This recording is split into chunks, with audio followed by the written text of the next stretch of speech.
कौन है सुनील कानूगोलू, जिसने कांग्रेस को जिता दी 135 सीटें?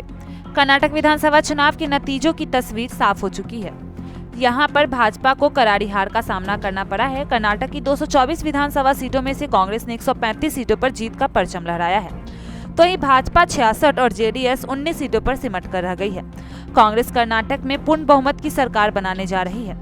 पॉलिटिकल एक्सपर्ट कांग्रेस के प्रचार अभियान और मैनिफेस्टो की जीत की वजह बता रहे हैं। कांग्रेस में इस बदलाव के पीछे एक नाम की भी चर्चा बहुत चली है, चुनावी रणनीतिकार सुनील कानूगोलू, जिन्हें कांग्रेस का प्रशांत किशोर भी कहा जाता है।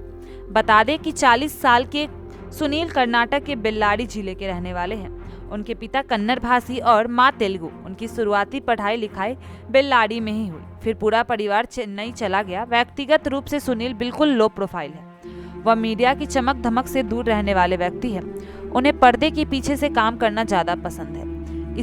इसीलिए कई चुनावों में राजनीतिक दलों को जीत दिलाने के बावजूद भी कभी मीडिया के सामने नहीं आए। सुनील की मौजूदगी किसी भी ऑनलाइन प्लेटफॉर्म पर नहीं है। व्हाट्सएप पर भी वह अपनी फोटो नहीं लगाते हैं। यहाँ तक कहा जाता है कि उनकी इतनी कम फोटो सार्वजनिक है कि मीडिया वाले गलत तस्वीर लगा देते हैं।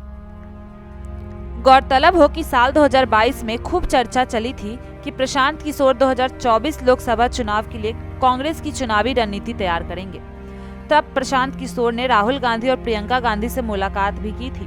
उन्होंने सोनिया गांधी के सामने एक प्रेजेंटेशन दिया था, लेकिन इन सब के बावजूद बात नहीं बनी थी।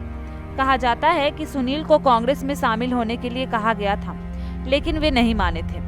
लेकिन बाद में कांग्रेस ने सुनील के सामने शर्त रखी कि वे पार्टी से सलाहकार के तौर पर नहीं, बल्कि अस्थायी रूप से जुड़ेंगे।